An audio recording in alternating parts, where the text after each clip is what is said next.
Alors, bonjour tout le monde. Donc, avant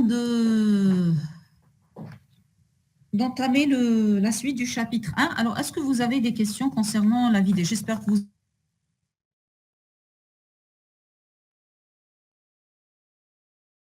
délégué à poster. Est-ce qu'il y a des questions, s'il vous plaît?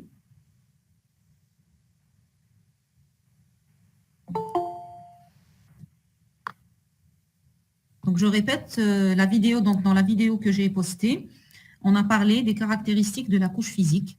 Donc, on a les caractéristiques techniques, notamment le débit, la capacité, le rapport signal sur bruit, la bande passante d'un signal, la valence d'un signal, le moment élémentaire d'un signal, les types de transmission numérique et analogique.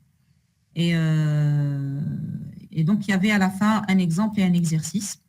Est-ce que vous avez fait les exercices? Alors, j'attends vos commentaires pour pouvoir commencer la suite, parce que vous êtes en retard par rapport à la section B. Donc, j'aimerais bien que vous soyez au même niveau. Donc, est-ce qu'il y a des questions?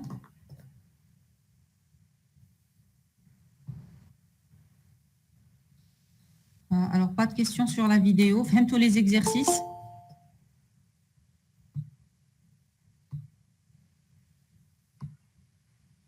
Même tous les exercices. Le dernier exercice, tu as le temps de transfert. C'est l'exercice de la série 1. Et le graphe sur lequel il fallait tirer le débit, la valence, etc.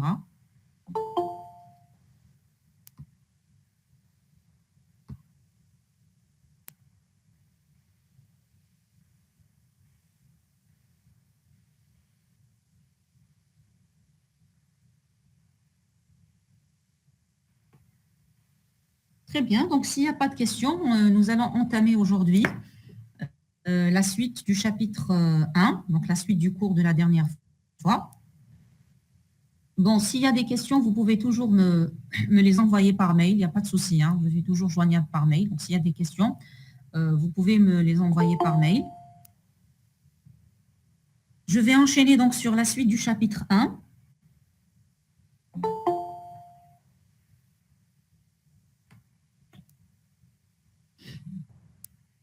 Alors,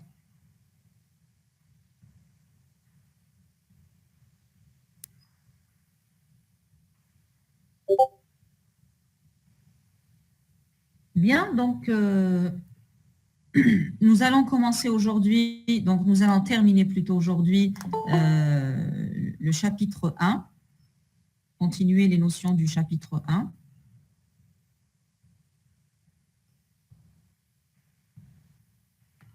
Alors, je vais essayer de déléguer le contrôle à votre délégué. Je t'accepter les invitations, comme ça je pourrai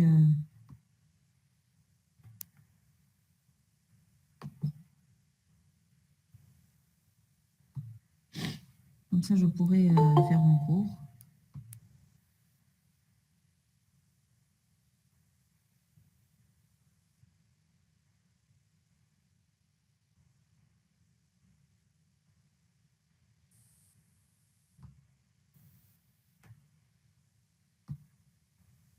Non, je n'ai pas retrouvé la tâche.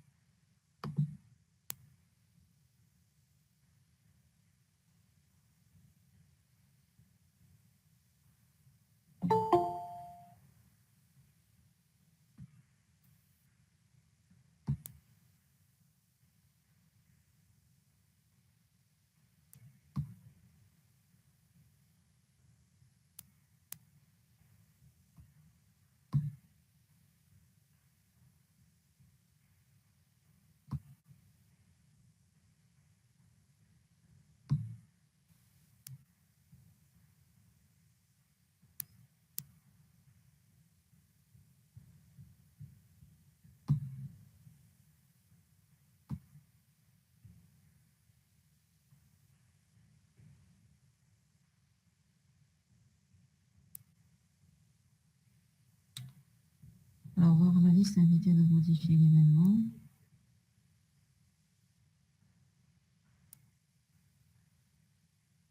Je ne sais pas comment on fait pour ajouter un délégué.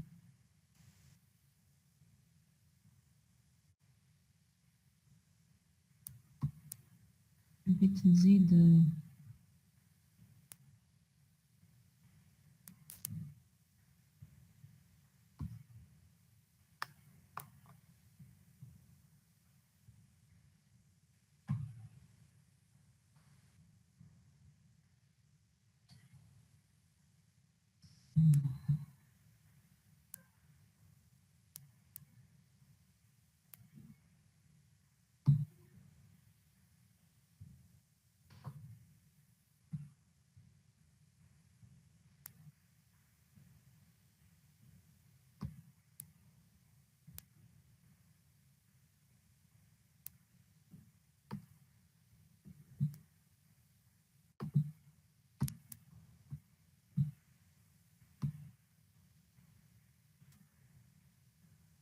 Alors, est-ce que la déléguée, elle est là?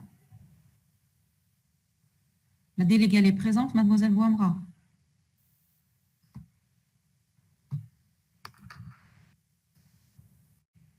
Non, elle n'est pas, madame. Ah, d'accord. نحب نزيدها باش هي تاكسبتي لي دوني. بون معليش.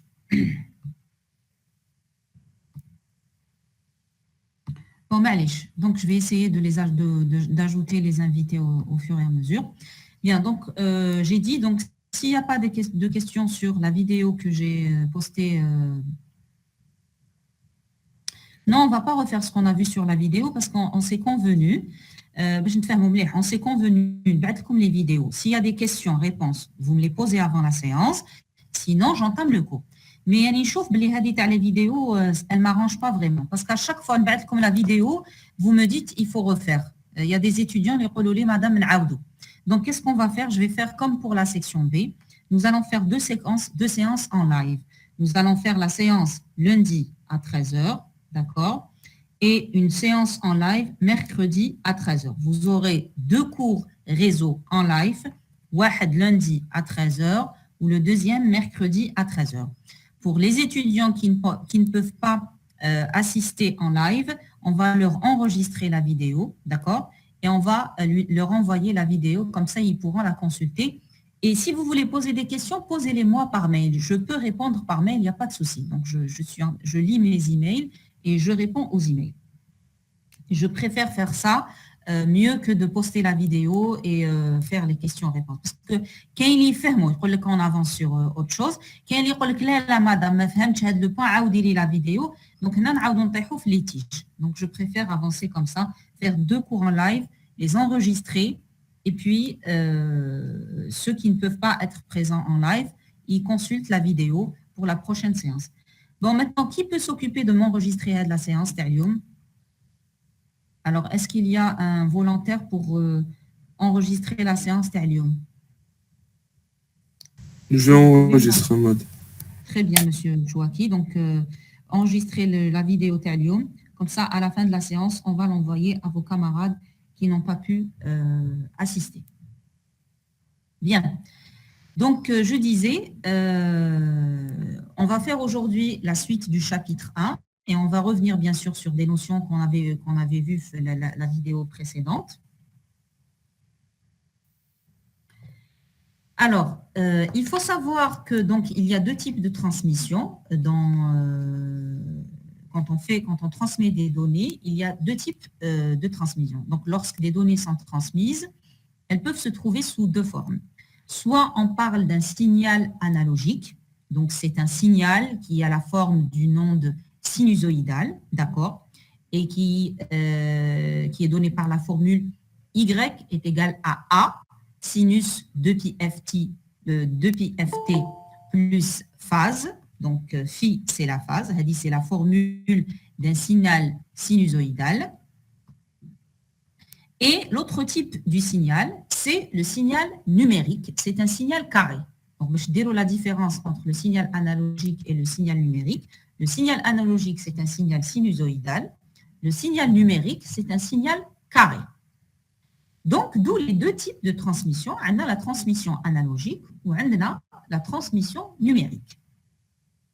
La transmission analogique, on a aussi la transmission en modulation de base.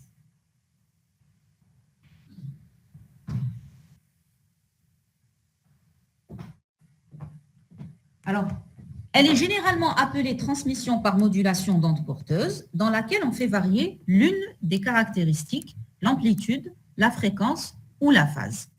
Donc, dans une transmission analogique, on peut faire varier trois caractéristiques, les HUMA, l'amplitude, la fréquence et la phase. Comme les signaux manipulés à l'intérieur d'un ordinateur sont numériques, donc en général les signaux à l'intérieur d'un PC, ce sont des signaux numériques. Pour transmettre ces données sous forme analogique, on utilise un ETCD spécial, le modem. Donc, nous allons voir le rôle de modem. C'est quoi le rôle d'un modem? Et qu'est-ce qui fait le modem? Alors, regardez le schéma. C'est le schéma qui est tout à fait en bas. Pardon, madame. Oui. Pardon, vous n'avez pas partagé votre écran. Ah, désolé. Désolé. Non, c'est pas grave. On peut l'avoir fait. C'est pour ça que je te dois bien sûr. Alors, déjà, il est où l'écran? Non, je suis bien là.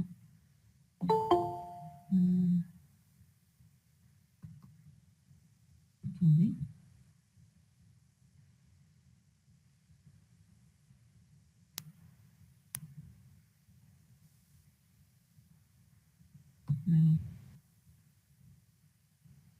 Vous arrivez à voir maintenant?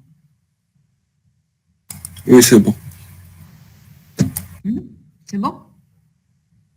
Très bien. Donc, oui, c'est bon. Très bien. Donc, là, j'ai parlé donc de deux types de transmission. J'ai parlé de la transmission analogique et la transmission numérique. D'accord? Donc, on a deux types de transmission. Lorsque le signal est sinusoïdal, on parle de transmission analogique. Lorsque le signal est carré, on parle de transmission numérique. Et on a dit que la transmission analogique, elle est généralement appelée transmission par modulation d'onde porteuse, dans laquelle on fait varier l'une des caractéristiques, les HUMA, l'amplitude, la fréquence ou la phase. On a dit, comme les signaux manipulés à l'intérieur d'un ordinateur sont numériques, pour transmettre ces données sous forme analogique, on utilise un ETCD spécifique appelé modem. Donc, le rôle du modem, c'est quoi le rôle de ce modem? Donc, l'ahdo, sur le schéma HADA. Le schéma, qu'est-ce qu'il représente? Le schéma, c'est un schéma général d'une liaison de données. C'est le schéma, les chapitre 0, le schéma d'une liaison téléinformatique. Où est-ce qu'on a le schéma? On a deux ETTD, les computers, l'émetteur ou le récepteur. Donc, les deux ordinateurs, les deux computers, les ETTD. Derrière les ETTD, vous remarquez qu'on a deux modems.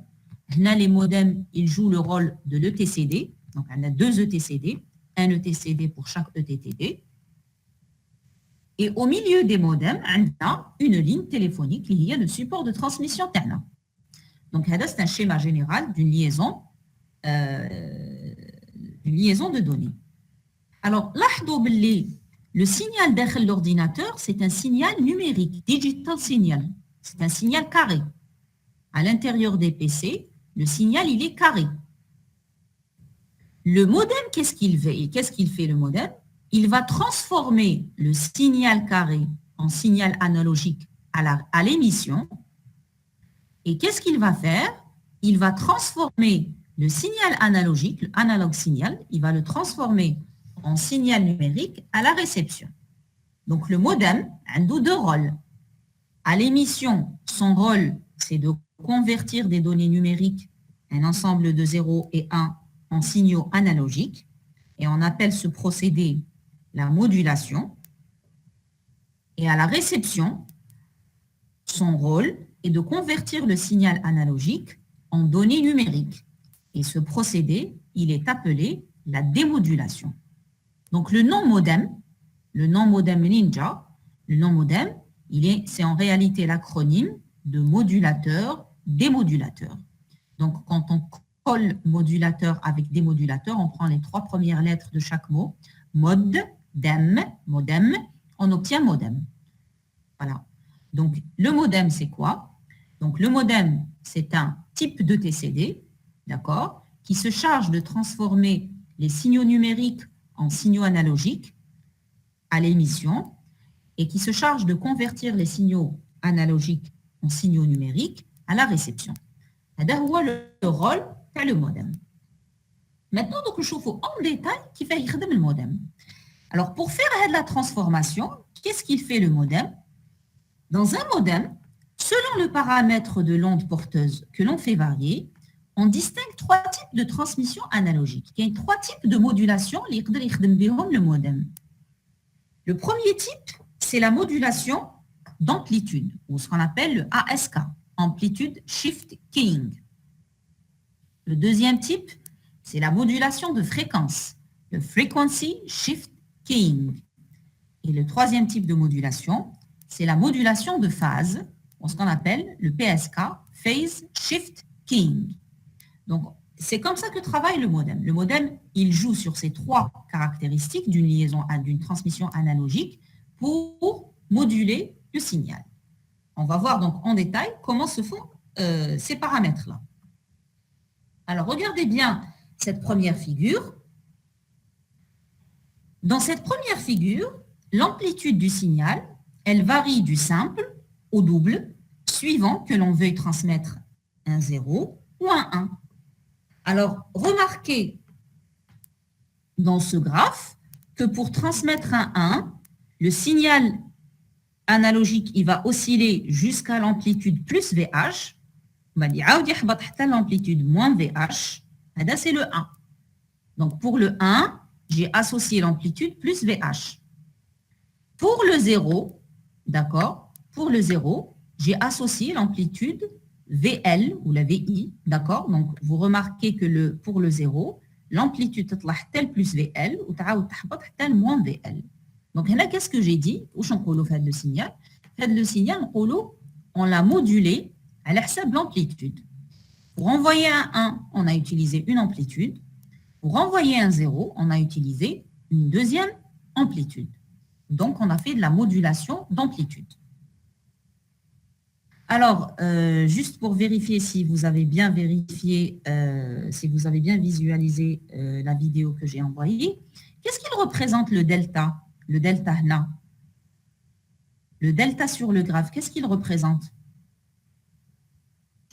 La plus petite portion de temps où le signal a changé entre 2 ETC. Très bien, très bien. Voilà. Donc, le delta, il représente la plus petite portion de temps où le signal est constant. Et comme vous remarquez, un signal analogique, un signal constant. Le signal numérique constant, il est sur une tension bien particulière. Quand le signal numérique est sur une tension et qu'il ne bouge pas d'une autre tension, il est constant. Le signal analogique, un signal constant, c'est un signal qui met là l'amplitude, là la fréquence, là la phase. Les 3 paramètres sont identiques. إذا كان واحدة من les caractéristiques هادو تبدلت نقول mon signal n'est plus constant. لاحظوا باللي entre l'envoi تاع le 1 ou l'envoi تاع le 0 هنا l'amplitude تبدلت كانت plus VH ومن بعد ولات plus VL. Ça veut dire quoi? Ça veut dire que ici dans le graphe l'amplitude a changé. Et puisque l'amplitude a changé, je dis que le signal n'est plus constant. Donc si je dois chercher dans ce graphe-là, la plus petite portion de temps où le signal est constant, elle correspond à ce delta. Voilà. Parce qu'en réalité, un temps inférieur à ce temps-là. Bien, c'est la modulation d'amplitude. Maintenant, on va voir la modulation de fréquence. Alors, dans la modulation de fréquence, la fréquence du signal varie du simple au double suivant que l'on transmette un 0 ou un 1. Alors, notez bien que dans ce graphe, pour transmettre un 1, pour la transmission de le 1, je vais osciller une fois. Je vais faire une seule oscillation. Par contre, pour transmettre le 0, à l'intérieur d'un même delta, d'accord, à l'intérieur d'un même delta, je vais osciller 2 fois. Donc, là, le modem, pour moduler ce signal, il utilise la fréquence, d'accord? Il associe à 1 la fréquence F et il associe à 0 la fréquence de F. Donc, il joue sur la fréquence pour différencier le 1 du 0.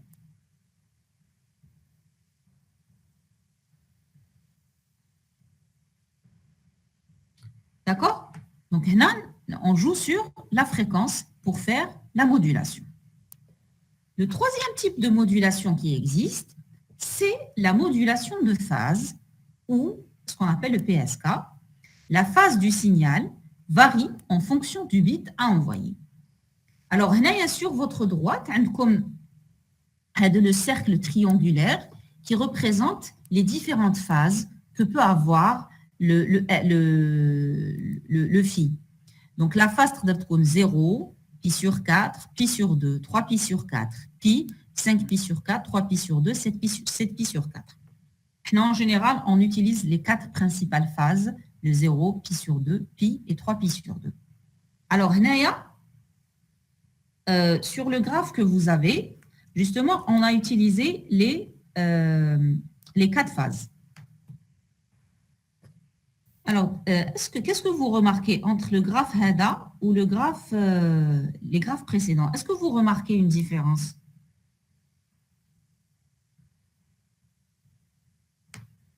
Entre ce graphe-là et le graphe de la FSK et le graphe de la... Celui-là interrompu, il s'interrompt. Bien. Le graphe, il est discontinu. La donnée qu'on envoie. Pardon? Donc, La donnée qu'on envoie ici. c'est-à-dire, plus précisément. Non, c'est bon, pardon. Où je pense que la donnée qu'on envoie, soit plus précis.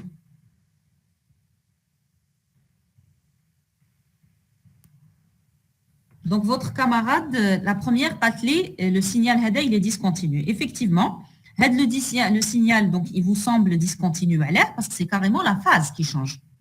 Là, la phase, elle est en train de changer d'un état à un autre. D'accord? D'un état à un autre, la phase, elle est en train de changer. Alors, pour les règles de la phase, lorsque le signal est regardez, le signal, il oscille. Lorsque le signal, il oscille vers le bas, qui m'a le cas à 1, 0, la phase est égale à pi. D'accord? Lorsque le signal oscille vers le bas, d'accord, la phase, elle est égale à pi. Lorsque le signal oscille vers le haut, qui m'a le cas à 0, 0, je trouve là les deux bits 0, 0 qui font le signal يطلع للفوق ويعاود يحبط. هنا نقول استعملت une phase qui est égale à 0. La phase elle est égale à 0. Pour 0, 0, la phase, elle est égale à 0.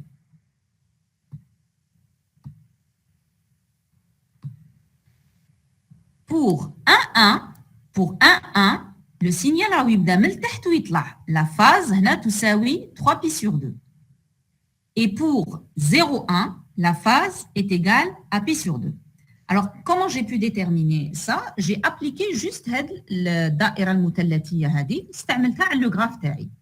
Donc, هادو هما les règles de base pour la phase. Lorsque vous avez un signal qui oscille vers le bas, vous utilisez une phase qui est égale à pi. Lorsque vous avez un signal qui oscille vers le haut, c'est une phase qui est égale à 0.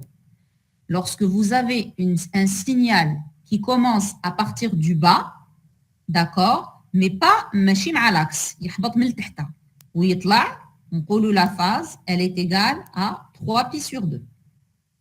Il m'a le cas تاع 1, 1. Ou qui يكون عندكم un signal, il oscille le haut vers le bas, d'accord, c'est pi sur 2. Donc les 4 phases que vous pouvez avoir pour un signal analogique. Alors, donc, la première remarque par rapport aux graphes précédents, c'est que le signal HADA, il est discontinu. Est-ce qu'il y a une autre remarque par rapport aux graphes l'autre HADA, par rapport à le graphe, شوفوا مليح, par rapport à le graphe. Qu'est-ce que vous remarquez? Deux valeurs. Très bien. Au sein d'un même delta, dans le dernier graphe, شوفوا راني نبعت 2 bits. Alors que هنا راني نبعت 1 bit. هنا راني نبعت 1 bit par delta. Alors le graphe هذا راني نبعت 2 bits par delta. Donc qui تقولي لي la valeur de bit change? Maintenant, qu'est-ce qui change exactement? Qu'est-ce qui est en train de changer? La vidéo les faites, on a présenté le paramètre. Petit n. Très bien.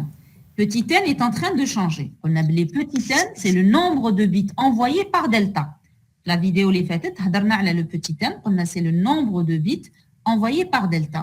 Lorsque le petit n change, ça veut dire il y a un autre paramètre qui change, qui dépend de petit n. C'est quoi? V, la valence. DB.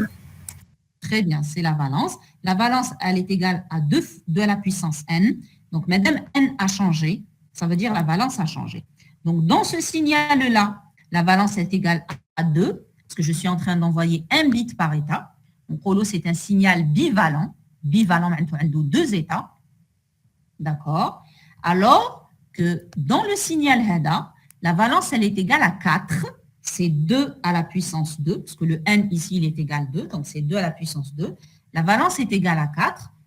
En Rolo, il y a 4 valeurs. Le signal HADA, il prend 4 états différents. Donc, on dit que la valence est égale à 4.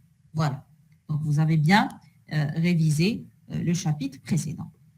Voilà. Donc, pour résumer, donc on vient de dire que pour transformer un signal numérique en un signal analogique, on utilise un ETCD spécial appelé le modem.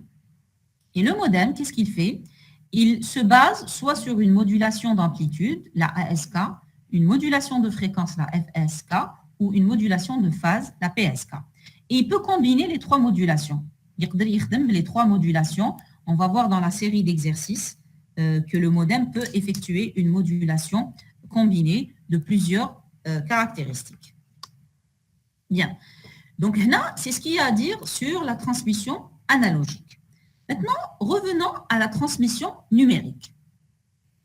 Pour la transmission numérique, cette transformation de l'information binaire sous forme d'un signal à 2 états est réalisée par le TCD, appelé aussi codeur bande de base. Donc, on a le TCD. Je connais le TCD, les signaux numériques, les bits en signal carré. Donc, c'est la carte réseau.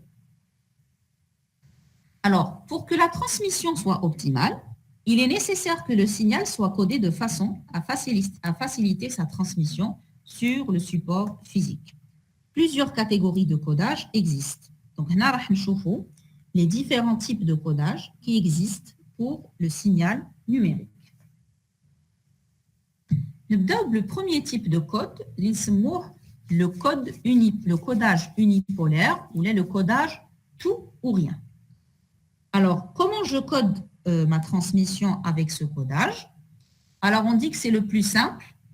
Un courant nul code le 0 et un courant positif indique le 1. Donc, comme vous le voyez sur l'image, vous avez 2 valeurs de tension. Quand la tension, elle est nulle, ça veut dire que je suis en train de transmettre un 0. Et lorsque la tension, elle est égale à une tension positive, ça veut dire que je suis en train de transmettre un 1, comme montré dans la figure. Donc, vous remarquez bien que le 0, c'est la tension nulle, et le 1, c'est une tension positive. Alors, les inconvénients de ce signal, c'est la consommation d'électricité importante dans le cas où on émet une série de 1. Qui connaît par exemple une série de 1, par exemple beaucoup de 1 à envoyer, on est obligé de consommer une tension positive. Donc là, on consomme de l'électricité. On a un problème de détection du signal. Parce que lorsque le signal est continu, en général, les transmissions numériques, le signal est continu. Voilà, parce que lorsque le signal il est continu, on a un problème de synchronisation entre l'émetteur et le récepteur. Donc en général, le codage des signaux, on a un signal continu. Il faut que toujours le signal change d'état. Je suis en train de transmettre des bits d'information.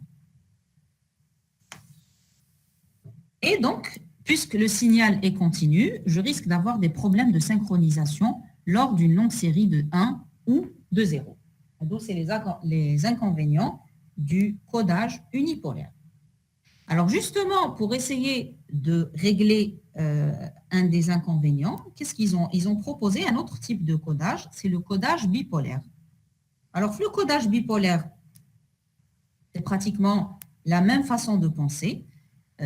C'est aussi un code tout ou rien, dans lequel le 0 est représenté par un courant nul, mais le 1 est représenté par un courant alternativement positif ou négatif pour éviter de maintenir des courants continus. Donc, pour ne pas avoir des problèmes de synchronisation, on a le 0, la tension nulle. Le 1, des fois, on le code avec un courant positif, des fois, on le code avec un courant négatif. D'accord? Comme ça, déjà, on va diminuer la consommation électrique parce qu'on a des plus et des moins. D'accord? Et en même temps, on n'a plus la ligne continue, c'est-à-dire si je transmets une longue série de 1, je n'ai plus la ligne continue, mais j'ai un signal qui bascule d'une tension positive vers une tension négative, etc. Donc, je comprends que c'est une suite de 1 que je suis en train d'envoyer. C'est le code bipolaire. Troisième type de code, c'est le NRZ, codage NRZ. Alors, NRZ veut dire le No Return to Zero. Ça veut dire que dans ce codage, je ne reviens jamais à 0. J'utilise jamais la tension nulle et je ne reviens jamais à cette tension nulle, sauf dans le cas où le signal est habs. Ça veut dire que le NRZ, quand est-ce qu'on a fin de transmission? Lorsque mon signal, il revient vers la tension nulle. Donc, je sais que c'est la fin de transmission du signal. Donc, le codage NRZ consiste à coder un 1 avec un signal plus V et un 0 par un signal moins V. De cette façon, la composante continue du signal est nulle s'il y a globalement autant de 1 que de 0, ce qui donne une consommation moins importante. Comme le signal n'est jamais nul, cela permet au récepteur de détecter ou non l'absence du signal. Son défaut est que le signal continu gêne la synchronisation entre émetteur et récepteur. Donc, il est vrai, donc regardez l'image, on a une suite de 0 et de 1. C'est le signal numérique qu'on veut transmettre. Donc, nous avons une suite de 0 et de 1. Remarquez que le 0, il est représenté par un moins V et que le 1, il est représenté par une tension positive plus V. Donc, on ne revient jamais à 0. On ne revient jamais à la valeur tension égale 0. Sauf dans le cas où, bien sûr, il y a absence de signal. Donc, on a toujours l'inconvénient d'une longue suite de 1 ou une longue suite de 0. Donc, elle a toujours un signal continu. Donc, vous voyez qu'un codage n'est pas parfait. Un codage, il peut régler un problème. Ça, il a toujours des inconvénients. Donc, le code parfait, le codage parfait, il règle tous les inconvénients de la transmission. Non, chaque codage a sa spécificité. Pour le NRZ, il est vrai qu'on n'utilise jamais la tension nulle, mais quand il y a une suite de 1 ou de 0, on a aussi un problème de synchronisation. Bien, alors le contraire du codage NRZ, c'est le codage RZ, Return to Zero. Donc, dans ce codage, on fait exprès de retourner à 0 pour dire qu'on est en train de coder un 1. Donc, dans le RZ, qu'est-ce qui se passe? Le 0 est codé par un courant nul et le 1 par un courant positif qui est annulé au milieu de l'intervalle de temps prévu pour la transmission d'un bit. Donc, pourquoi on fait ça? Justement pour régler le problème de le NRZ. Donc, le 0, quand j'ai une suite de 0, c'est toujours un signal continu, la tension nulle. Mais ça, quand j'ai une suite de 1, ce que je gagne ici, c'est que si j'envoie une suite de 1, j'ai plus avec le signal continu, mais j'ai comme des escaliers, c'est-à-dire le 1 le 1 il y a une tension positive, on va dire vers le 0. Hop, et la tension positive au milieu du delta. Au milieu du delta, remarquez que le 1, il descend vers la tension nulle. Donc, comme ça, le RZ, on règle le problème le signal continu quand il y a une longue suite de 1 à envoyer. Ça, c'est pour le codage RZ. Et pour le dernier codage, les Hua Manchester, c'est à peu près la même philosophie, sauf qu'on applique ce basculement de tension, on l'applique pour le 1, tout comme pour le 0. Donc, là, bon, Manchester, il fait référence au monsieur qui a inventé ce codage. Donc, le bonhomme s'appelle Manchester. C'est pour ça que le codage, il prend son nom. Donc, pour transmettre un 1, il s'agira par exemple de considérer un franc descendant. Et pour transmettre un 0, il s'agit de considérer un franc montant. Donc, regardez bien. En rouge, ce que vous voyez en rouge, c'est des 1. Donc, on a un franc descendant. Donc, je descends d'une valeur de tension à une autre valeur de tension. C'est le 1. Pour le 0, le contraire, je monte d'une valeur de tension vers une autre valeur de tension. Donc, comme ça, j'ai une combinaison de 1, de francs montants et de francs descendants. Donc, l'avantage du codage Manchester, c'est que la synchronisation des échanges entre émetteurs et récepteurs, elle est toujours assurée, parce que je n'ai jamais un problème de signal continu. Avec le codage Manchester, on n'a pas un problème de signal continu. C'est toujours un franc montant ou un franc descendant. Par contre, la présence de parasites peut endommager le signal et le rendre incompréhensible par le récepteur. Alors, c'est un signal qui est très sensible au bruit. Parce qu'il a quand des parasites, elle va déformer le signal et donc je ne sais plus si je suis en train d'envoyer un 0 ou là de 1. Un 1, donc c'est un signal, c'est un codage qui est sensible aux parasites. Par contre, on dit que le codage Manchester présente un inconvénient, c'est qu'il nécessite un débit sur le canal de transmission 2 fois plus élevé que le codage binaire. Il y a un codage simple, qui va le unipolaire. Pour 10 mégabits par seconde transmis, on a besoin d'une fréquence à 10 MHz.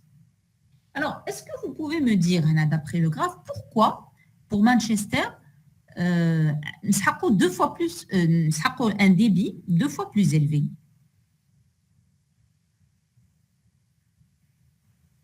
Examinez bien le graphe.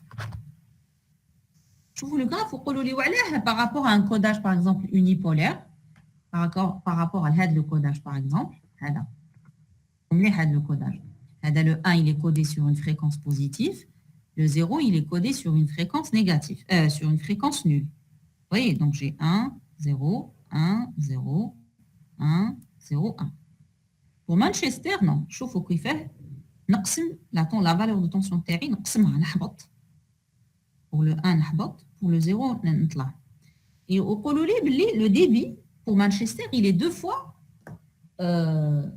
plus grand par rapport à un codage simple. Est-ce que vous avez une petite idée pourquoi? Peut-être parce qu'il y a 2 changements d'état dans une unité de temps. Oui, c'est exactement ça. C'est parce qu'il y a, en fait, je vous montre le delta. Je vous le graphe, le delta, le moment élémentaire. Le code unipolaire, le moment élémentaire delta, il est égal à la transmission de 1 ou à la transmission de 0. C'est le temps de transmettre un bit. C'est le delta. Par contre, pour Manchester, je vous montre le codage Manchester, je vous montre le delta. Le delta, c'est le delta du unipolaire sur 2. Parce que, d'après la définition, on a défini le delta, le moment élémentaire. C'est la plus petite portion de temps où le signal est constant.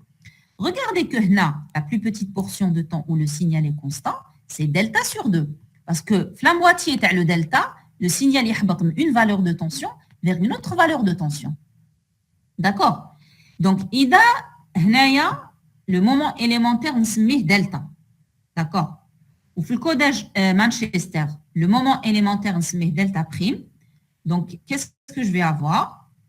Je vais essayer d'insérer une boîte. Là, où je suis, le delta. Bon, on se met là. Le delta terna, c'est quoi? C'est le delta unipolaire sur 2. Alors, qui compte le delta صغير? واش معناتها؟ حنا نعرفوا بلي la rapidité de modulation c'est quoi? Il y a 1 sur delta. D'accord? C'est la rapidité de modulation. Ou comme le delta تاعنا هنايا c'est le delta unipolaire sur 2. Ou la rapidité de modulation. Où tout ça, oui. Tout ça, oui. نعوض delta sur 2. Donc 2 يطلع. Donc tous les lignes. 2 fois le delta de l'unipolaire. D'accord? Et comme on sait que le débit, c'est N, R. Ça veut dire quoi? Madame, نعوض R 2 fois delta unipolaire. Donc je vais avoir N, 2, delta unipolaire. Donc, vous voyez que ici, le débit, ça sera toujours 2 fois le débit tel unipolaire. C'est pour ça que le codage Manchester présente un inconvénient et c'est qu'il nécessite un débit sur le canal de transmission 2 fois plus élevé que le codage binaire.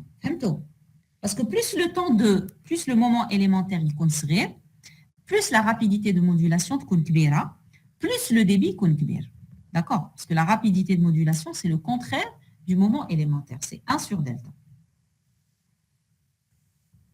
Voilà. Donc, principalement... Madame, s'il vous plaît, c'est 2 sur delta unipolaire ou bien c'est 1 sur delta unipolaire? R, c'est 2 sur delta unipolaire ou bien 2 fois delta unipolaire? Là. R, c'est 1 sur delta, normal. Et Et comme delta normal, c'est le delta unipolaire sur 2, le 2 il y a 1 fois 2 sur delta. Donc, il y a 2 fois 1 sur delta. Il y a 2 fois 1 sur delta. oui, c'est bon. Oui, c'est ça. Voilà. Même le تحت. Oui, le تحت. هنايا. Ouais. 1 sur delta. يولي voilà, 1 fois 2, 1 sur delta. Voilà. Voilà. Donc, فهمتوا هنايا باللي plus le moment élémentaire يكون صغير, plus la rapidité تاع signal زيد, plus son débit يزيد. Bien, هادو donc les principaux, il y a d'autres codages qui existent, mais حنا شفنا les principaux codages qui existent pour un signal numérique. Alors après, on passe au support de transmission. Alors, est-ce que vous avez fait TP aujourd'hui? Oui, D'accord. Comme je suis allé les supports de transmission. oui. Très bien. Donc, la partie, en général, qu'on a en TP, nous des échantillons à les supports de transmission. Donc, on a des échantillons à un câble coaxial, des échantillons à la paire torsadée, des échantillons à la fibre optique. Nous avons les étudiants, donc il faut déjà c'est quoi les types de câbles. Ou je suis allé les caractéristiques des câbles. Donc, j'ai demandé à l'assistante de faire ça. Et je vais vous envoyer de toutes les manières le chapitre 1, des détails techniques sur chaque type de support. Et lorsque nous allons entamer les cours en présentiel, apparemment donc pour les L3, c'est à partir du 23 janvier. Ce que vous avez reçu comme information. À l'HSEB, ce que j'ai reçu comme information, pour les 3e années, on va faire le 23 janvier, les cours en présentiel. Donc en TP, on va les câbles. Donc je vais sauter ce point, je vais vous laisser le soin de lire sur le support de cours. Et on va passer au mode de transmission. Alors la transmission de données entre deux machines peut s'effectuer de différentes manières. Elle est caractérisée par le sens des échanges, donc nous chauffons le sens des échanges, le mode de transmission, donc il s'agit du nombre de bits envoyés simultanément, et la synchronisation entre émetteur et récepteur. Concernant le sens des échanges, on a 3 sens d'échange. Le premier sens d'échange, la liaison simplex.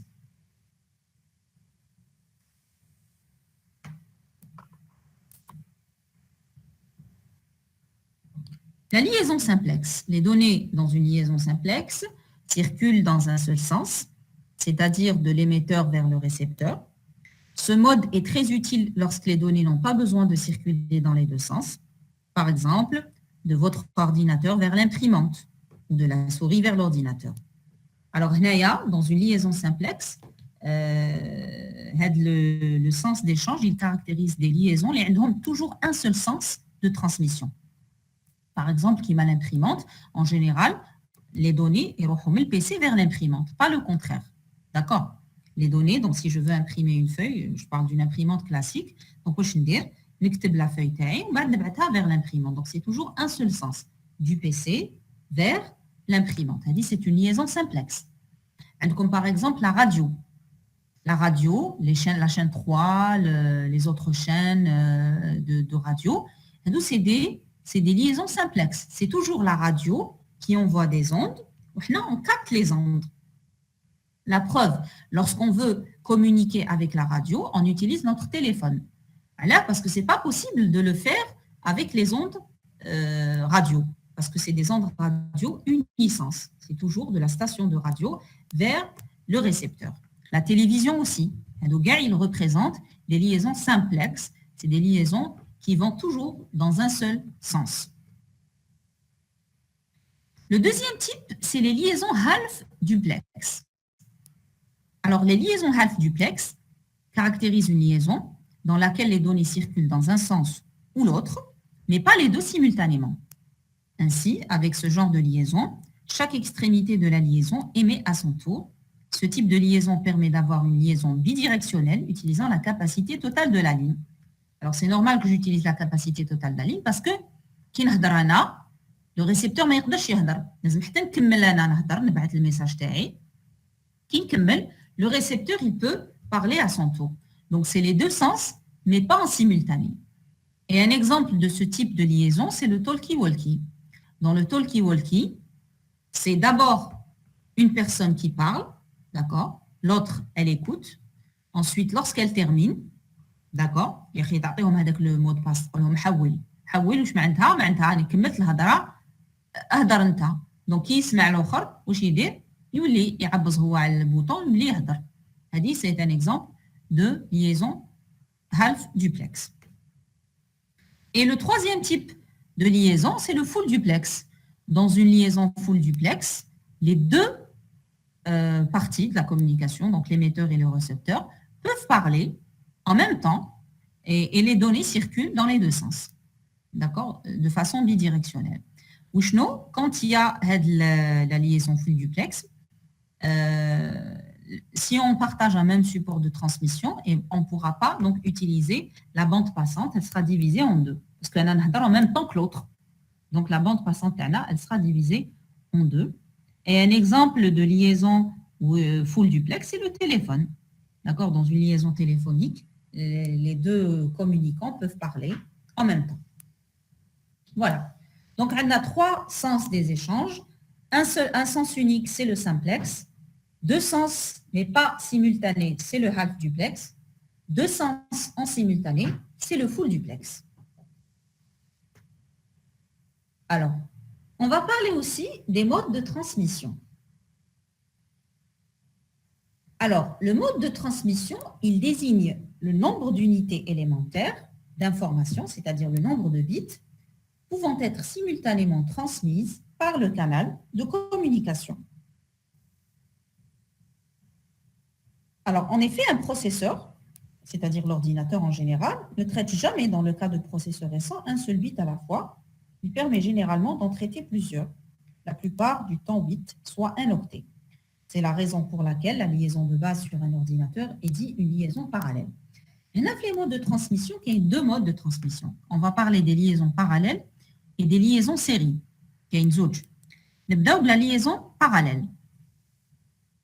Alors, on désigne par liaison parallèle la transmission simultanée de n bits. Ces bits sont envoyés simultanément sur n voies différentes. La liaison parallèle nécessite généralement 10 fils. Alors, est-ce que vous pouvez me citer des exemples de liaisons parallèles? Est-ce que je fais déjà des liaisons parallèles? Là, la liaison parallèle, qu'est-ce qu'on fait? On envoie les n bits à la fois. D'accord? Nous battons les n bits en même temps. On ne touche un bit derrière un autre. Pas en série, c'est en parallèle. Alors, on vous dit, ces voies peuvent être soit n lignes physiques, d'accord, auquel cas chaque bit est envoyé sur une ligne physique. C'est la raison pour laquelle les câbles parallèles sont composés de plusieurs fils en nappe. Alors, je ne sais pas, est-ce que حليتوا déjà, par exemple, l'unité centrale d'un PC. كي تحلوا l'unité centrale d'un PC, واش تلقاو لداخل؟ تلقاو une carte mère, d'accord. تلقاو par exemple plusieurs composants, donc تلقاو une carte mère, وعندكم un disque dur. Alors, qui fait le disque dur, il est relié à la carte mère. Qui fait نربط la carte mère, يعني le processeur تاعي, CPU تاعي, qui fait نربطها بالدisque dur. اللي هو il représente une sorte de mémoire. Et bien, si vous avez l'occasion de le faire, ouvrez une unité centrale. Bon, maintenant, les unités centrales, je ne sais pas si ça... Les unités centrales qui تحلوهم, par exemple le disque dur, مربوط مع la carte mère via une nappe. C'est quoi une nappe? Eh bien, une nappe, c'est une liaison parallèle. Une nappe, c'est plusieurs fils, câbles, c'est plusieurs fils, هكذا, لاصقين مع بعضهم, ويشكلوا ce qu'on appelle une nappe. بعد la nappe هذه, un côté, il te branche à disque dur, ou un côté, il te branche à la carte mère. Ou à l'intérieur d'une nappe, qu'est-ce qu'on fait? On envoie un bit simultanément. C'est un type de liaison parallèle. Et les liaisons parallèles en général, ce sont des liaisons courte distance. يعني ما نقدرش نلقى une liaison longue distance en liaison parallèle. Parce que le fait de mettre un câble à côté de l'autre et d'envoyer un bit à côté de l'autre, dans chaque câble, là, ça crée des perturbations parce que chaque câble il génère des perturbations sur le câble. C'est pour ça qu'on réserve ce type de liaison, les liaisons courte distance. Par exemple, comme je viens de le citer, entre un disque dur et une carte mère. Et la liaison parallèle, donc, elle est physique, qui m'a le cas de la nappe, mais elle peut être aussi logique. Donc, un exemple d'une liaison parallèle logique, si je prends une ligne physique divisée en plusieurs sous-canaux par division de la bande passante. Par exemple, un lien, une bande de fréquence, radio, par exemple. Je vais exploiter le support l'air, le support sans fil. Une plage de fréquence. On somme la plage de fréquence en plusieurs intervalles. Où chaque intervalle de fréquence fait des données. Donc, c'est comme si j'utilise une liaison parallèle virtuelle, logique, mais c'est une liaison parallèle physique. Voilà, bon, c'est des choses à connaître. Donc, vous avez la liaison parallèle, ou le contraire de la liaison parallèle, c'est la liaison série. Alors, dans une liaison série, les données sont envoyées bit par bit sur la voie de transmission. Et comme les liaisons série et les liaisons parallèles en général, ça fonctionne, c'est-à-dire je reçois des données en série, لازم نحولهم en parallèle, ou là, j'envoie des données en parallèle, لازم نحولهم en série. كاين هذا le processus de transformation série parallèle, il existe. Parce qu'à l'intérieur des PC de ETTD, en général, c'est des liaisons parallèles. Au-delà de l'ETCD, c'est des liaisons série. Donc, j'ai toujours besoin de transformer la parallèle en série et la série en parallèle. Et donc, comment je procède à ce type de transformation? Via ce qu'on appelle des registres de décalage. Alors, ce que vous voyez ici sur la figure, le tableau HADA, il représente un registre de décalage. Remarquez que vous avez 8 bits de B0 à B7, donc c'est les bits TACOM, un octet. Donc, vous avez un octet qui rentre dans le registre, où grâce à une horloge, il va y avoir un décalage de bits. Donc, il va y avoir le bit de point fort, etc. Donc, il doit en parallèle, il doit en série. C'est comme ça qu'on effectue la transformation parallèle-série. Normalement, tu vois le genre de le module ou l'architecture ou tu vois le genre de transformation, les registres. Donc là, on est en train d'effectuer une transformation parallèle-série. Et de même, si je veux faire une transformation série parallèle, kif, ندخل les données dans un registre. Qui تعمر le registre, نخرجهم en parallèle.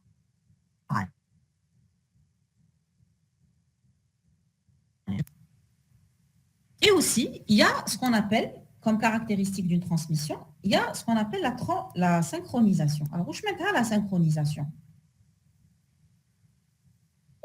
La fonction de synchronisation sur une voie de communication a pour but d'assurer un prélèvement de l'information par le récepteur aux instants où le signal est significatif. Le récepteur doit être synchronisé pour que le début et la fin des instants de prélèvement de l'information correspondent au changement d'état. C'est-à-dire, c'est la synchronisation bit. Dès que le récepteur reçoit bien les bits d'information, il doit encore reconnaître le début et la fin de chaque caractère. C'est la synchronisation caractère. Donc, la synchronisation bit, c'est pour informer le récepteur, il va commencer à recevoir des données. Donc déjà, la synchronisation. La synchronisation bit. Hop, tu vas commencer à recevoir une série de bits. Une fois qu'il reçoit cette série de bits, il doit distinguer le début d'un octet de la fin d'un octet. C'est la synchronisation caractère. On distingue deux types de transmission, la transmission asynchrone et la transmission synchrone. La transmission asynchrone. Alors, c'est quoi une transmission asynchrone? Chaque caractère est émis de façon irrégulière dans le temps. Alors, un exemple, des caractères saisis au clavier. Quand vous tapez des caractères du clavier vers votre CPU, le temps entre le caractère, il est irrégulier. Donc, l'unité centrale, le CPU, elle reçoit les caractères. D'accord? Le temps bien les caractères, il est irrégulier. Le type de liaison, une liaison asynchrone. Et donc, il est nécessaire dans une liaison asynchrone d'ajouter une information indiquant le début de la transmission du caractère, le bit start, et l'envoi d'une information de fin de transmission du caractère, il y a un ou plusieurs bits stop. Donc, ce qu'il y a à retenir, c'est que dans une liaison asynchrone, il faut toujours informer le récepteur BLI, il va y avoir début de transmission, et quand il y a fin de transmission, il faut lui dire, c'est bon, il y a fin de transmission. D'accord? Il faut toujours donner des informations de repérage. Le récepteur, il recevoir l'information, par contre, dans une liaison synchrone, ou dans une transmission synchrone, les bits d'information sont émis de façon régulière, sans séparation entre les caractères successifs. À la belle où le récepteur, à la belle où, par exemple, chaque 2 secondes, il a une horloge, ou à travers une même horloge que l'émetteur. Ils sont réglés sur la même horloge.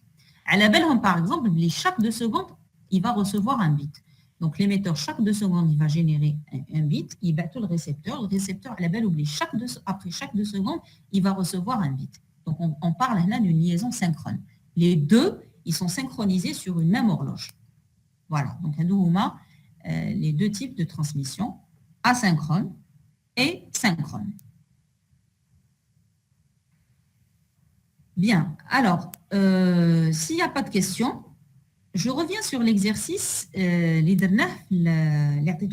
fin de la vidéo précédente, c'est-à-dire l'exercice 1 de la première série. Alors, l'exercice HADA, alors l'exercice HADA, c'est quoi? Dans l'exercice HADA, vous avez 2 stations, d'accord? 2 stations terrestres qui s'échangent des données via un satellite, d'accord? Et on vous donne des données, comme la distance entre la Terre et le satellite, 36 000 km. Comme la vitesse, c'est la vitesse de la lumière, 3,10 puissance 5 km par seconde. Le débit, 64 kilobits par seconde, sachant que 1 kilobit, c'est 1024 bits. D'accord? Et vous avez la taille de votre message, les 800 bits. Donc, la première question de l'exercice HADA, c'est de calculer le temps de transfert. Alors, le temps de transfert,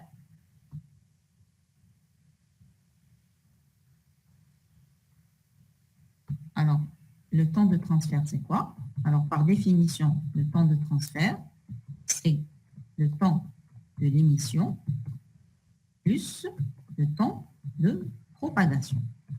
C'est le canon l'âme, la loi générale. Maintenant, on a le temps de transfert pour l'exercice 1. Comme le cas de l'exercice 1, donc l'exo 1, le temps de transfert, le temps de transfert, c'est le temps de l'émission plus 2 fois le temps de propagation. Voilà 2 fois, c'est tout simplement le signal de la station Lula vers le satellite. C'est le premier temps de propagation. On va dire le satellite, la station réceptrice, le B. D'accord? Donc, elle a dit qu'on a 2 fois le temps de propagation. Elle a dit 2 fois le temps de propagation. Parce que le signal est A, le satellite, le B. Est-ce que tout le monde est d'accord pour ça?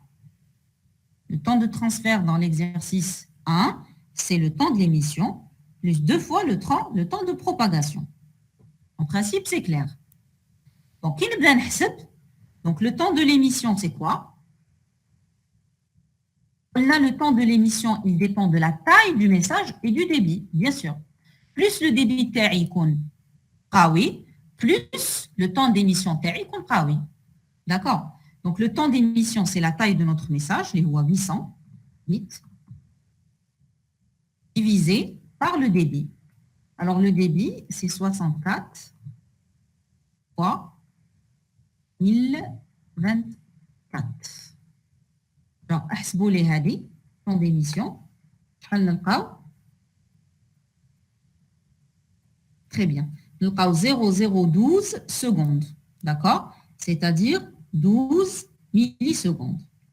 Donc, le temps de propagation, le temps d'émission TANA, c'est 12 millisecondes. Très bien. Maintenant, on va calculer le temps de propagation. Donc, le temps de propagation, il dépend de la vitesse et de la distance. Donc, dans ce cas-là, donc ça va être 2 fois la vitesse TANA. Il y a 36, 1, 2, 3, 36 000, voilà, sur 2 fois la vitesse sur la distance.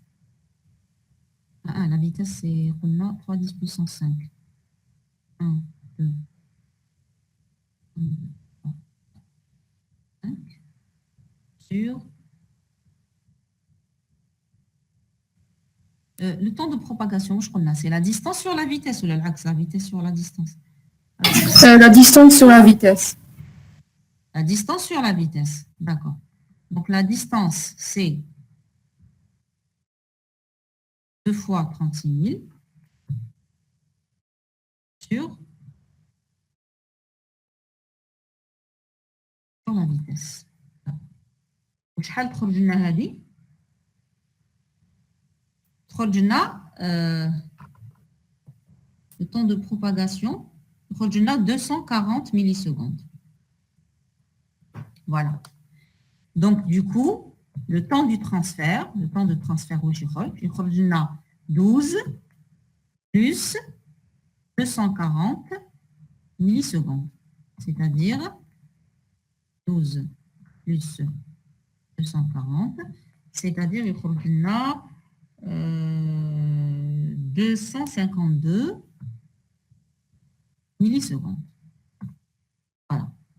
À peu près 252 millisecondes. Bien. Donc, c'est bien le temps de transfert, d'accord? On était obligé, donc comme c'est une liaison satellitaire, on était obligé de compter le temps de propagation 2 fois. Bien. Donc, elle dit la question 1. La question 1, c'est bien le temps de transfert, donc 252 millisecondes. Bien. Maintenant, on va continuer l'exercice TANA. La suite à l'exercice هاي اللي درتها هنا واش يقول لكم؟ يقول لكم l'une des méthodes les plus simples pour la détection d'erreurs de transmission consiste à faire retourner par le récepteur une copie du message qu'il reçoit. L'émetteur compare alors les 2 messages. Donc, le cas تاعنا حبينا نعرفوا, à calculer le temps de communication en supposant que le support de transmission est exploité en half duplex, puis en full duplex. Donc, واش حبينا نعرفوا؟ احنا حبينا نعرفوا le temps nécessaire pour envoyer un message de la station A vers la station B, passant par le satellite. ومن بعد واش دير la station B؟ تعاود تبعت الميساج هذا، يعاود يجوز على الساتيليت ويعاود يحبط للA. ومن بعد A واش دير؟ تكومباري الميساج اللي بعثاته مع le message qu'elle a reçu. Si les deux messages sont identiques, ça veut dire que la transmission s'est déroulée sans erreur. Si les deux messages ne sont pas identiques, ça veut dire qu'il y a eu erreur de transmission. Et à ce moment-là, A, elle est obligée de retransmettre le message. حنا واش طلبوا منا نحسبوا في l'exercice هذا؟ نحسبوا منا نطلبوا le temps de communication في deux cas. واش معناتها le temps de communication؟ يعني le temps les messages يروح من A الساتellite vers B ويولي من B الساتellite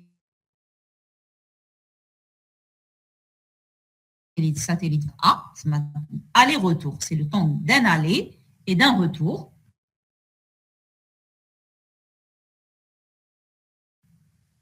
Dans deux cas, essayez de faire ça, essayez de calculer. Oui, bien sûr, c'est le même message. C'est toujours le même message, c'est les 800 bits. Donc, les 800 bits, لازم يروحوا من A ل B, وبعد B تعاود تبعتهم لل A.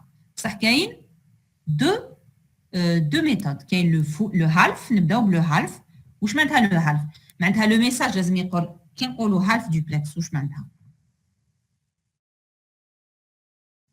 هالف دوبلكس معناتها si je suppose que c'est A qui envoie et qui B qui reçoit معناتها لازم يروح من A لل B puis et هذا هو هالف دوبلكس. en même temps نروح من A لل B ومن بعد B لل A. Donc, واش راح يكون هنا le temps de communication واش راح يكون؟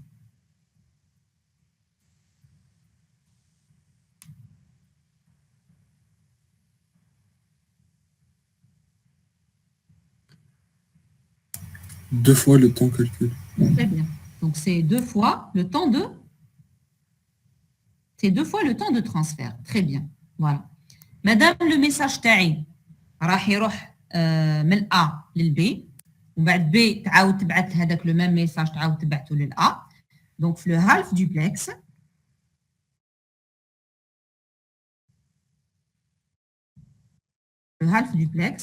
le temps de communication تاعي, c'est quoi? C'est le temps de transfert اللي حسبناه من قبل. D'accord? Fois 2. Le message لازم يروح ويولي. D'accord? C'est-à-dire, c'est 252 millisecondes fois 2.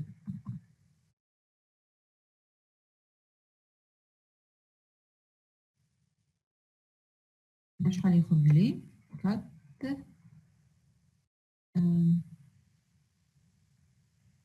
504.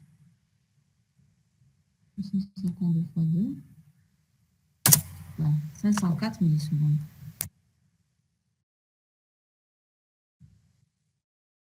D'accord?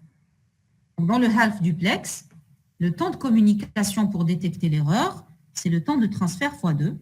Donc, il y a 504 millisecondes, 252 fois 2. Est-ce que tout le monde est d'accord?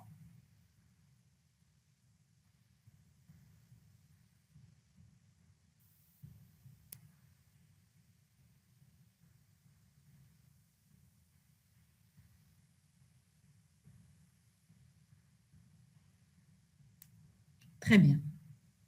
Maintenant, on va essayer de traiter. Donc, si tout le monde est d'accord pour le half duplex, on va traiter maintenant le cas le full. Donc, لازم نحسب le temps de communication في le full. واش معناتها le full؟ معناتها message تاعي alors dans le full duplex message تاعي يروح من A لل B. كاش puis بعد au premier bit reçu, B تقدر تبعث ل A. Le full duplex, le message يروح من A لل B, d'accord? ومن بعد dès que B, elle reçoit le premier bit, ما تستناش حتى لي زوتر بيت يلحقوا كاين 800 بيت حنا الميساج تاعنا فيه 800 بيت دونك ما نستناش يلحقوا لي 800 بيت هذوك ديك نريسوفي البروميير بيت اوب نعاود نبعثو هذا هو الفول دوبلكس باسكو نقدر نكومونيكي في لي دو سونس en même temps. Donc essayez de calculer ce temps-là.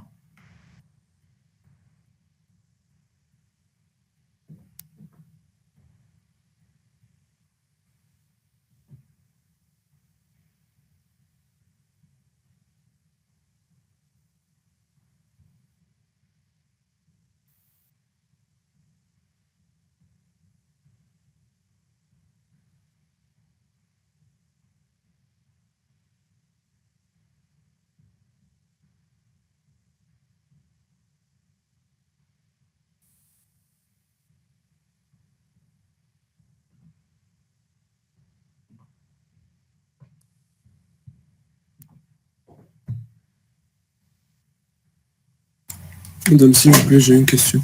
Oui. Ici, en full duplex, vu qu'on a la bande passante, elle est divisée par deux, cela n'a aucun effet sur le temps de propagation. Alors, l'information à la bande passante. Si tu remarques l'exercice là-dedans. Les informations à la bande passante. Par contre, il faut raisonner dans le sens où les deux peuvent envoyer en même temps. C'est ça. Donc, on ne prend pas en considération la bande passante qui est divisée par deux. Là, là. D'accord. La bande passante. D'accord. Donc, on n'utilise pas.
Bien. Alors, est-ce que vous avez des propositions dans le cas du full?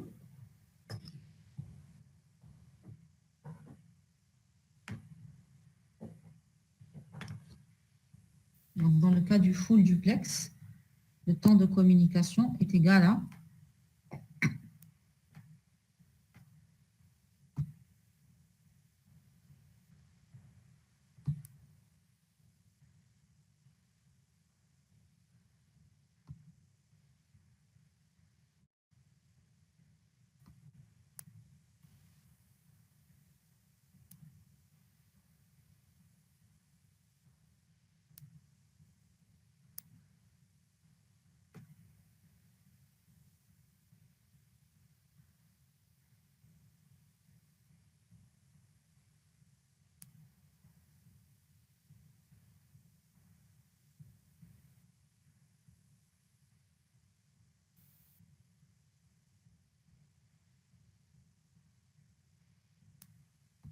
bien. Donc, en full duplex, qu'est-ce qui va se passer? En full duplex. Alors, la réponse est que je vais faire une première transmission de A vers B. D'accord? Donc, c'est un temps de transfert plus, alors, B, qu'est-ce qu'elle va faire? Le temps de transfert fait un temps d'émission plus un temps de propagation. Donc, de A vers B, il y aura un temps de transfert complet. De A vers B, il y aura un temps de transfert complet. De B vers A, comme je ne suis pas obligée d'attendre de recevoir les 800 bits, je ne suis pas obligée d'attendre de la réception les 800 bits, parce que c'est le full. Donc, le premier bit qui entre, je vais le ressortir. C'est comme si le full duplex, on va ignorer le temps d'émission, la deuxième phase. Mais le B vers A, on va garder que le temps de propagation. D'accord? Donc, le full duplex, qu'est-ce qui va se faire? La première transmission, donc, qu'est-ce que je vais faire? Je vais charger mes 800 bits sur le support, c'est le temps d'émission. Je vais charger les 800 bits sur le support. Je vais les propager dans la station B. La station B, elle ne va pas attendre de recevoir les 800 bits pour les charger à son tour. Qu'est-ce qu'elle va faire? Dès que le premier bit rentre, elle va le faire sortir. Donc, c'est comme si on est en train de négliger. Si on veut être plus précis, c'est le temps de transfert plus le temps d'émission d'un seul bit, plus le temps de propagation. Mais le temps d'émission d'un seul bit, on va le négliger par rapport au temps d'émission de 800 bits. D'accord? Donc, je vais donner la formule en détail. En full duplex, c'est quoi? C'est premièrement le temps d'émission de 800 bits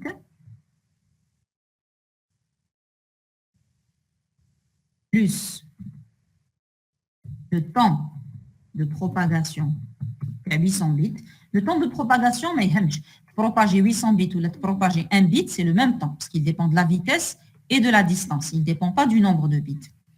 Plus, alors notez bien, plus, c'est le temps d'émission de 1 bit, d'accord, plus le temps de propagation.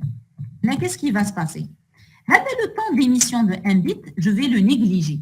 Je vais le négliger par rapport à 800 bits. Donc, la formule, c'est le temps de transfert plus le temps de propagation. C'est-à-dire, le temps de communication full, le temps d'émission plus 2 fois le temps de propagation. Je vais négliger le temps d'émission à la B. B, négliger là le temps d'émission à la. Parce qu'il y a un bit à outbatou. Deuxième bit à outbatou. Troisième bit à outbatou. Donc, les bits يطمنوا عندها باش تعاود تشارجيهم. Donc, c'est comme si كرانا نحينا le temps d'émission. ويخرجنا un temps inférieur. يخرجنا un temps inférieur, c'est-à-dire c'est les 504 اللي لقيناهم في الفول les 504 millisecondes اللي لقيناهم في الفول نحو منهم les 12 millisecondes تاع le temps d'émission ونطيحوا في un temps qui est égal à 492 millisecondes. نشوفوا دركا شويه la différence بين le half et le full. بين le half j'étais obligé نستنى حتى يلحقوا لي 800 بيت كاع كي يلحقوا كاع نكملوا كاع لا ريسبسيون تاع لي 800 بيت باش انا نعاود نشارجيهم في لو سيبور اللي هو لير نعاود نشارجيهم دونك نعاود نجينيري ان طون ديميسيون ومن بعد يعاودوا يتبروباجاو حتى يعاودوا يلحقوا للأ. على هذه كنا نحسبوا لو طون دو ترانسفير فوا 2. صح في لو فول دوبلكس dès que le premier bit arrive sur la station B, il est tout de suite renvoyé vers la station A. Et à ce moment-là, qui نحسب le temps d'émission de 1 bit. Et j'ai dit, on va négliger le temps d'émission de 1 bit par rapport au temps d'émission de 800 bits. Donc, on fait la formule, temps de transfert de A vers B, ou de B vers A, on le temps de propagation. Donc, c'est comme si que le temps d'émission, on une fois, ou le temps de propagation, on 2 fois. Donc, c'est le temps de transfert de half duplex sans le deuxième temps d'émission. Exactement. C'est le temps de transfert de half duplex, nous le temps d'émission تاع B parce que B ما حش تشارجي الميساج في لير B راه يتبعت بيت par bit. Donc نطيح في un temps inférieur qui est égal à 492 millisecondes.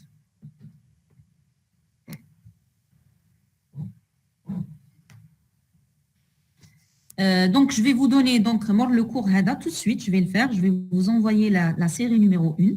نعطيكم les exercices اللي ديروهم. D'accord, l'exercice 1 درناه. Bon. L'exercice 2, 3, l'exercice, non, 2 et 3.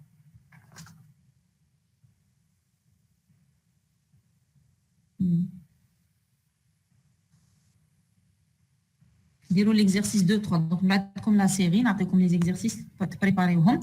Alors, juste une information. Le mercredi, exceptionnellement, je ne vais pas faire cours. On va voir comment on va rattraper la séance de mercredi.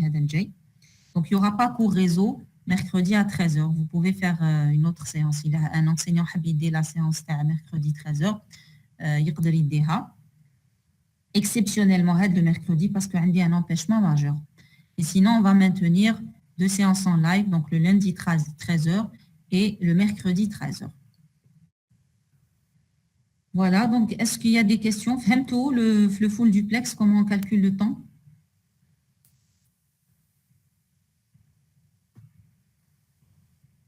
Donc, je vais envoyer la série d'exercices tout de suite.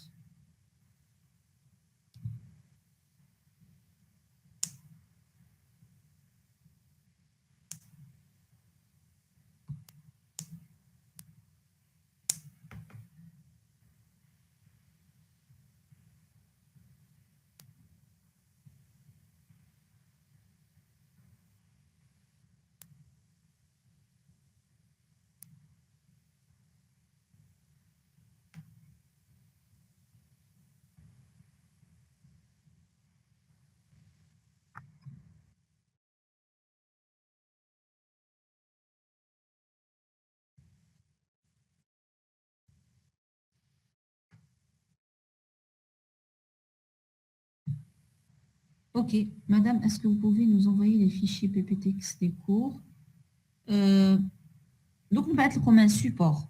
Nous allons comme la vidéo, nous allons comme les supports. Le support de cours fait كلش. كاع واش كاين في PPTX تلقاوه في support de cours. D'accord? Nous allons comme les supports. Le support تاع chapitre 1, bien que أنا واش قلت لكم حتى نكملوا كاع chapitre 1 ونبعث لكم كاع le chapitre. Parce que mazal encore un cours sur le chapitre 1, mais il n'y a pas de souci. Je peux vous envoyer le support de cours chapitre 1 ou on la prochaine fois, il n'y a pas de souci. Ok, donc s'il n'y a pas de questions, donc je lève cette séance et je vous dis donc à lundi prochain, Inch'Allah.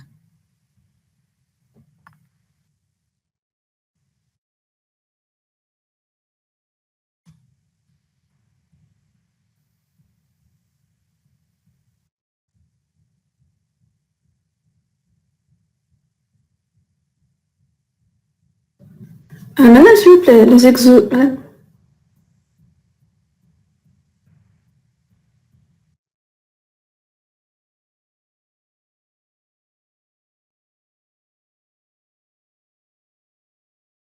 Oui, mademoiselle, Annie Smafik. Madame, les exos de TD, on va continuer à les faire en cours ou là on fera une séance وحدها. En cours. C'est comme ça qu'on fait. D'accord. Les exercices en cours, oui. On va les faire en cours. Merci madame.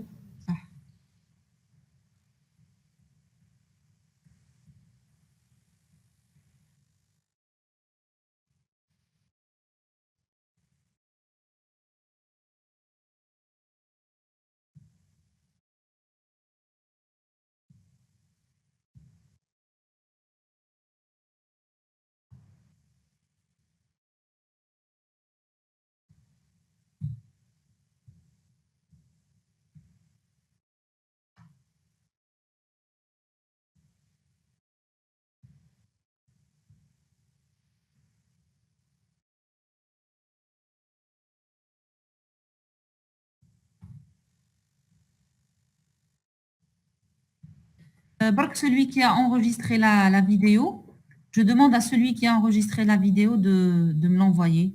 Je ne sais pas, il a Ousmane. Bark يبعتها لي.